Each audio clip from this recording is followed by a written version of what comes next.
Hello, this is Ernest Osias, Director of Market Analytics with Woodall Risk Management. Thank you for joining us for our weekly technical overview of the grain markets. Before we begin, a brief moment to look at our market disclosure. This is a solicitation, and there is substantial risk of loss in trading futures and futures options. Past performance is not necessarily indicative of future results.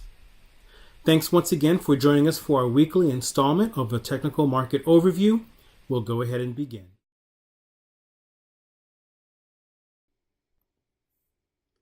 March coin continues to find very good resistance near the 370 mark, with 373 being very good resistance that it had seen from some time ago. It had been inside of a very good consolidation previously, dropped down to a new consolidation phase, and just recently it's been able to move back up into the prior consolidation area. We do have our 1x1 angle operating as very good potential support, and in the event that the market breaks this 1x1 angle, we could see a very nice correction coming back down. In the event that this 1x1 angle does hold, the next key area of resistance that we would be looking for is near 373, but with only 1 week left before first notice date, we do believe that this 373 number has a very good chance of holding as this contract rolls off the board. Of particular interest is the way the market has been consolidating over the last 2 weeks around the 270-degree mark of 366.5. This market continues to just simply trade back and forth against either side after having found very good support right up against the 361.5 number, which is volatility-based support now, after having previously been resistance. We do have a point of control number right up ahead about 381, and from here we can see that the market looks to find very good resistance going up into that area as we head off the board. Again, the market has been consolidating in a sideways motion for quite some time. It's been in a very nice run and is in fact due for a move to the downside. Our time factor had been looking for month end for the market to move down into, but instead of doing so, the market has now basically moved straight up into our time factor near February 26th to 28th. In doing so, that is what's considered an inversion, and so instead of the market making a low going into end of month, it's now looking to make a high, which suggests that a nice corrective move that will follow through into the next contract is at hand. Taking a view of the May contract, we can see how our 2x1 angle had been holding up very well. The market did test this level yesterday and again today, but is breaking back above. We're sitting right on top of it. The key angle we would be looking for the May contract is the 1x1 angle, which is this red angle. And upon breaking this 1x1 angle, we do think some good follow through to the downside could be at hand. We're looking at key support coming in at about 365 and potentially at 360, and we do have 2 standard deviations below the point of control sitting right at that 360 number. Interestingly enough, we introduced to you last week that the February 20th date was a potential high mark for this contract, and we can see now that the market made a very strong reversal right up against the 225-degree mark near 380.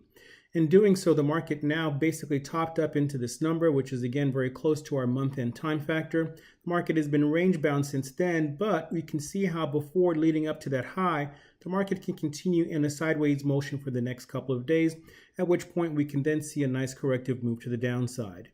Our next upcoming time factors for the May contract land on March 13th and on March 27th. These are the next 2 key vertical tangents to the circle arc swings that we've created. And again, we do like potential support coming in right near 360 or 359.5. It's no secret that the beans contract has been moving up very nicely, and we've shared about how we've taken a measure of this swing and taken proportionate swings from the next low to tell whether or not this market is in a very good strong uptrend.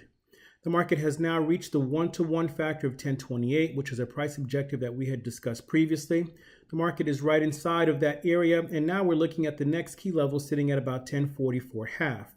In the event that this market's able to make a number of closes above 1044.5 prior to breaking below 1015, we do believe that upside potential is very good for this contract. Mind you, we are looking at the March contract, so this guy's coming off the board, but the same would be true, or the same would ring true for the subsequent contracts as well.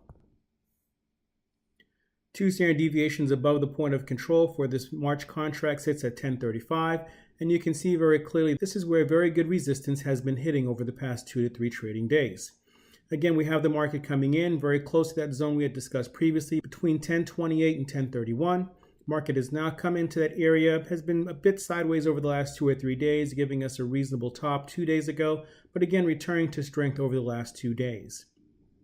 If the market were to close in strong fashion at this week and close somewhere near 1050, that would be very strong for this contract as it looks to come off the board over the next couple of days.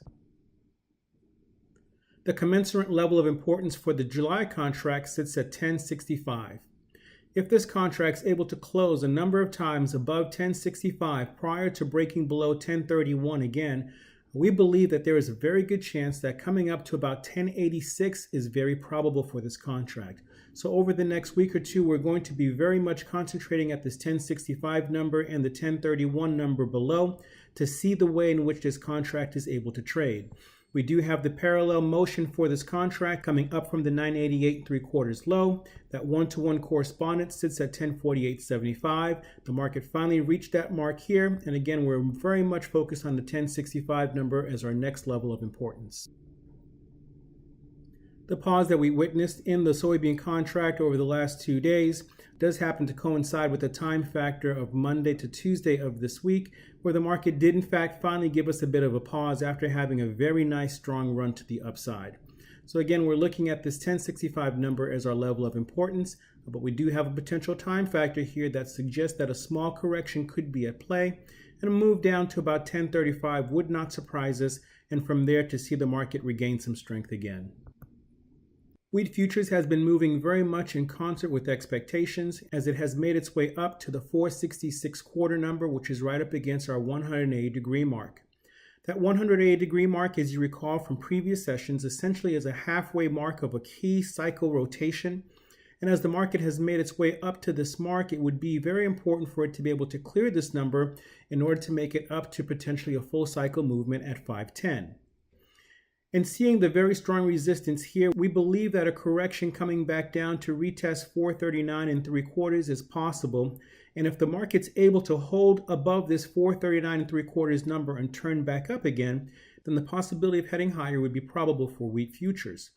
Since this contract is coming off the board in the coming weeks, we would not be looking for that follow-through movement to happen with March, but the forward contracts, since they are trading in a similar pattern, would see the translation of that movement in them. Despite having found resistance at that 466 1/4 number, we do have volatility-based support and volatility-based resistance overlap that is now operating as reasonable strong support for this contract. In addition to that, we also have a point of control sitting at 447.5, which is 1 standard deviation below the 495 3/4 point of control. In doing so here, the market now looks like it has a nice bounce. And since we have one more day before we move into the weekend, the side upon which this market closes, whether it's above or below as we enter the weekend, is going to be key in giving us some indication as to whether or not moving above this 446 number is possible in the coming weeks before this guy comes off the board. We'll close out with the US dollar, and we can see here the market came in to find very good support near our 360-degree target range. In doing so, the market has bounced, and we're looking for a potential bounce that could touch somewhere in the neighborhood of $91. Over the last 4 to 5 trading days, the market had been in a nice move to the upside. It found a bit of a push today back to the downside after touching resistance near 90.36. And in doing so, it remains to be seen whether or not this market can in fact make it up to that 91 mark. The pattern that we're looking at right now looks very much like a small ABC pattern. A marginal break of previous highs that touches near 91 is plausible, with the possibility of coming in very close to volatility-based resistance, which would be an overlap of the band that is formed overhead. So coming in somewhere near 91 to 91.5, even as high as 92 is still possible, at which point this is where we'd look for the market to then start to make its way back down. The weekly perspective is very much unchanged. The market came into our C target range right at 88 3/4. And the market came in, and as you can see, continues to simply be range bound inside of our volatility-based support range. Typically, when the market comes in and gives us an end band in the midst of volatility-based support, we would look for 5 to 7 bars to come in and hold inside of that range, or at the very least, a change of trend. So the market would either move up for 5 to 7 bars or simply consolidate. Over the last 4 to 5 bars, we can see a consolidation has been in play. And the market, once it's finished with this consolidation phase, looks to break back down quite possibly. If the market is instead able to hold and turn back up, we'd be looking at a possibly nice move to the upside before a return back. But again, we're looking at key resistance sitting very close to that $91 range, which is where the previous low did live on this weekly contract. Thank you so much for joining us for our weekly market update. Look forward to touching base with you again next time.